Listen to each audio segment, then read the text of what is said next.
প্রিয় দর্শক, কেমন আছেন সবাই? আশা করি ভালো আছেন। আপনারা জানেন গতকালকের সহিংসতায় প্রায় 6 জন শিক্ষার্থী শহীদ হয়েছে। আমি সর্বপ্রথম তাদের আত্মার মাগফিরাত কামনা করি এবং তাদের পরিবারের প্রতি সমবেদনা জানাই।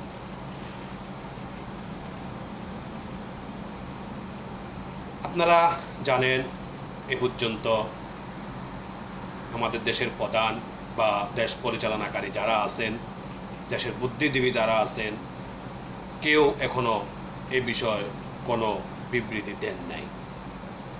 যেন দেশে কিছুই হচ্ছে না, ওনারা নীরব ভূমিকা পালন করতেছেন।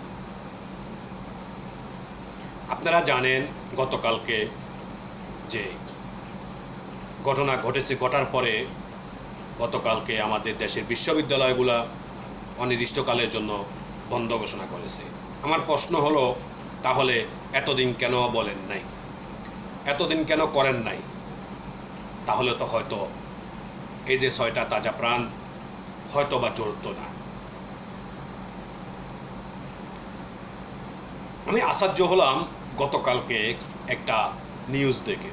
নিউজটা হলো, আপনারা হয়তো অনেকেই দেখেছেন, আমাদের দেশে একজন বানরের বাচ্চা আছে। বানরের বাচ্চা বললে দেশের 80% মানুষ চিনে। সে বানরের বংশধর। সে বানরের বাচ্চায় স্ট্যাটাস দিয়েছে, সে বলেছে আমি আর ঢাকা বিশ্ববিদ্যালয়ে যাব না। ঢাকা বিশ্ববিদ্যালয়ে গেলে আমার মনে হবে ছাত্রছাত্রী যারা এরা সবাই রাজাকার। চিন্তা করছেন? এ ধরনের কিছু দেশ বিরোধী, সমাজ বিরোধী কিছু বানরের বাচ্চার কারণে দেশে আজ এই অবস্থা। না হলে 2018 সালের যে আন্দোলন হয়েছিল, তখন আমাদের দেশের প্রধানমন্ত্রী সেটা জনগণের এই ছাত্রদের পক্ষ নিয়ে ছাত্রদের দাবি পূরণ করেছেন। তাহলে 2024-এ এসে আবার কেন সেটা পুনরায় আবৃত্তি হলো?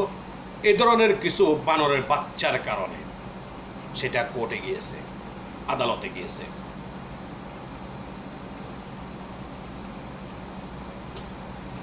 এবং আমি দেখতেছি যতগুলো অপকর্ম করা হচ্ছে, খুন, ডাকাতি, ধর্ষণ, মানুষের উপর জুলুম, অত্যাচার, সব কিছু করার পরে একটা স্লোগান দেওয়া হয়, জয় বাংলা, জয় বঙ্গবন্ধু। মানে যত অপকর্ম আপনারা করেন, ধাইটা বঙ্গবন্ধুর গাতেই দেওয়া হচ্ছে। বঙ্গবন্ধু কি বলেছে যে তোমরা এই অপকর্মগুলো করো, সাধারণ মানুষের উপর অত্যাচার করো, শিক্ষার্থীদেরকে মার্ডার করো? বঙ্গবন্ধু বলেছে?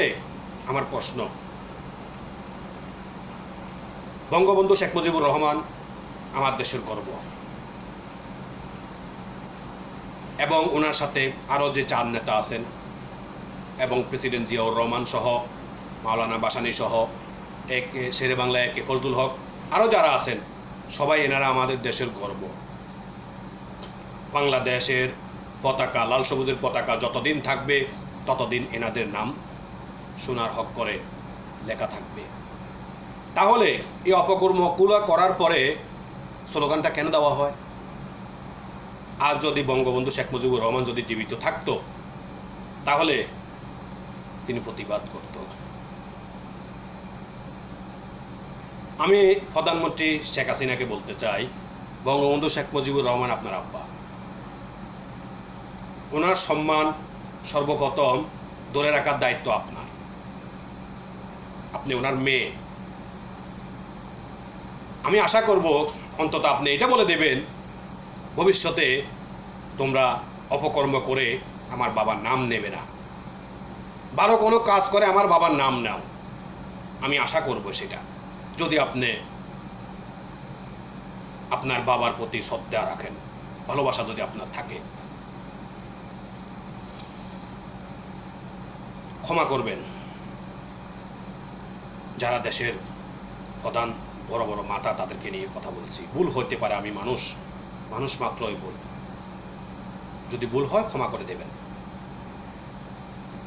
এবং গতকালকে যে ছাত্রছাত্রীদেরকে আমি দেখেছি, এরা দাবি করতেছে এরা ছাত্র, কেউ দাবি করতেছে ছাত্রী। আমি দেখলাম সর্বপ্রথম ছাত্রীদের কথাই বলি, যে মেয়েদের হাতে লাঠি।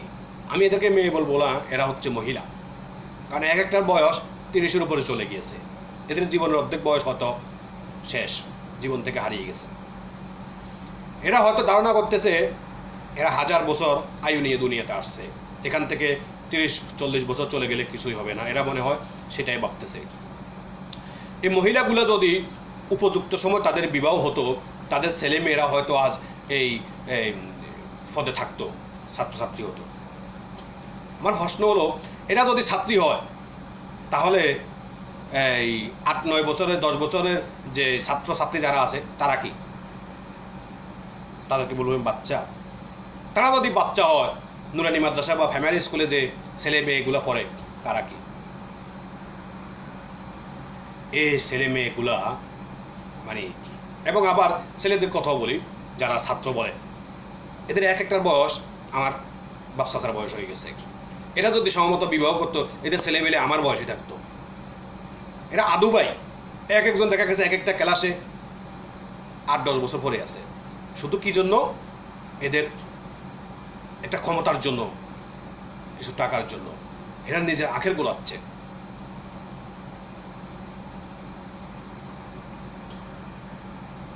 এবং আমি যারা অবিবাহিত আছেন তাদেরকে একটা পরামর্শ দিই, এই যে মেয়েগুলাকে দেখেছেন হাতে লাঠি, খবরদার এই মেয়েদেরকে বিবাহ করবেন না। যদি এই মেয়েদেরকে আপনারা বিবাহ করেন, আপনাদের লাইফ একদম মারার হয়ে যাবে। কারণ আপনি কিছু বলতে পারবেন না, কথায় কথায় আপনার গায়ে হাত তুলবে। এদের সবাই অনেক বড় হয়ে গেছে। আমি আমার দেশের এই যে বিশ্ববিদ্যালয়ে ছাত্রছাত্রী যারা আছে তাদের গার্ডিয়ানদেরকেও বলতে চাই, আপনার মেয়ে, আপনার ছেলে কি করতেছে, কার সাথে মিশতেছে, আপনি ফলো করুন, না হলে আপনার ক্ষতি হয়ে যাবে। এই যে কালকে 6টা প্রাণ ঝরে গিয়েছে, যার গিয়েছে সেই আজ টের পাচ্ছে তার কি হারিয়ে গিয়েছে। আপনারা আমার হয়তো 1 দিন 2 দিন 3 দিন 1 সপ্তাহ একটু খারাপ লাগতেছে, পরবর্তীতে আমরা কিন্তু ভুলেই যাব। কিন্তু তার গার্ডিয়ান, তাদের গার্ডিয়ানরা জীবনেও ভুলবে না তাদের ছেলে মেয়েদের কথা। গার্ডিয়ানরা ছেলে মেয়েদেরকে বিশ্ববিদ্যালয়ে ভর্তি করিয়েছে কি জন্য? পড়ালেখা করার জন্য, মারামারি করার জন্য না, লাশ হয়ে ঘরে ফেরার জন্য না। কত মা বাবার স্বপ্ন আজ ভেঙে গিয়েছে। কে দেবে এর হিসাব? কে দেবে?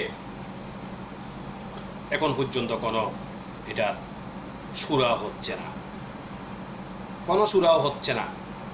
সবাই আমরা চুপ, সবাই চুপ। কারণ কি জানেন? যারা এগুলা সুরাহা দেবে, কারণ তাদের ছেলে মেয়েরা তো আর এখানে নাই। তাদের ছেলেমেয়েরা কই? সব ইউরোপে, সেখানে সেটেল হয়ে গেছে। এরা যদি মারাও যায়, এদের কি? এই জন্য এরা নিশ্চুপ, এসি রুমে হাওয়া খাচ্ছে, কাজের মেয়ে চা বানিয়ে দিচ্ছে, মিষ্টি মিষ্টি কথা বলতেছে, চিপস খাচ্ছে, আর নিউজগুলো দেখতেছে আর মনে মনে হাসতেছে। আমার ছেলে মেয়ে তো আর কিছুই হচ্ছে না, এরা এগুলো ভাবতেছে। কি এক আজব আমার দেশের অবস্থা! দেশ আজ কোথায় চলে যাচ্ছে! এই যে বিশ্ববিদ্যালয়গুলো যে বন্ধ ঘোষণা করা হলো অনির্দিষ্টকালের জন্য, কতদিন পরে খোলা হয় সেটাও কেউ জানা নেই। তাহলে ছেলে মেয়েগুলার ভবিষ্যৎ অন্ধকার। এখান থেকে ছেলেমেয়েরা যখন বাড়িতে যাবে, যাওয়ার পরে অনেক দিন যদি বিশ্ববিদ্যালয়গুলো বদ্ধ থাকে, অনেক মেয়ের বিবাহ হয়ে যাবে। যারা অল্প বয়সী আছে তাদের কথা বলতেছি আমি, আবার ওই যে নেতা নেত্রীর কথা আমি বলতেছি না। এরা তো বিদ্যা হয়ে গেছে, এদের তো বিবাহ হবে না। কিছু ছেলে হয়তো বিদেশ চলে যাবে, থাক পড়ালেখা করবো না, তাদের পড়ালেখার প্রতি তাদের একটা ঘৃণা চলে আসবে, একটা ঘৃণা চলে আসবে। বয়স হয়ে যাচ্ছে, কারণ আমাদের দেশে সরকারি চাকরিতে তো একটা বয়স সীমা আছে, কারণ ওভার বয়স হয়ে গেলে তো তাদের আর চাকরি হবে, তো পড়ালেখা করার কী লাভ হবে, তারা দেশের বাইরে চলে যাবে। দেশ কিন্তু মেধা হারাচ্ছে। হয়তো দেখবেন 2-4-5 বছর পরে, 10 বছর পরে বাংলাদেশ মেধা শূন্য হয়ে যাবে, এটা বাস্তব। বর্তমান যে সিস্টেম চলতেছে এই সিস্টেমে মেধা শূন্য হয়ে যাবে, মেধাবী ছাত্র ছাত্রী খুঁজে পাওয়া যাবে না। তখন আমাদেরকে কি করতে হবে, দেশের বাইরে থেকে, বিভিন্ন দেশ থেকে ডবল বেতন দিয়ে বিভিন্ন ইঞ্জিনিয়ার, ডাক্তার আমাদেরকে আনতে হবে দেশ চালানোর জন্য। দেশের মেরুদণ্ড ভেঙে দেওয়া হচ্ছে। যে বা যাহারাই করুক, ভালো কিছু বয়ে আনছে না দেশে। দেখবেন হয়তো দেশে দুর্ভিক্ষ লাগবে এগুলার কারণে। এখনো সময় আছে, আপনারা সাবধান হন, সমস্যাগুলো সমাধান করে দিন। সবাই আমার দেশের নাগরিক। কে রাজাকার, কে আলবদর, কে মুক্তিযোদ্ধা, এগুলা বলবেন না, এগুলা বলবেন না। এগুলা বললে দেশের ক্ষতি হয়। কেন এগুলা বলবেন? স্বাধীনতা 53-54 বছর পরেও যদি এই রাজাকার মুক্তিযুদ্ধের কথা বলা হয়, এগুলা ভালো কিছু বই আনবে না। এগুলো বলার দরকার নেই। সবাই দেশের নাগরিক, সবাই দেশকে ভালোবাসতে হবে। সবাইকে ধন্যবাদ। আমার কথা যদি কারো মনে আঘাত লাগে ক্ষমার দৃষ্টিতে দেখবেন। আমি কাউকে আঘাত দিতে কথাগুলো বলি নাই, প্রয়োজন মনে করেছি তাই বলেছি। সবাই ভিডিওটা শেয়ার করে দেবেন, কমেন্ট বক্সে আপনার মতামত জানাবেন। আসসালামু আলাইকুম ওয়া রাহমাতুল্লাহি ওয়া বারাকাতুহু।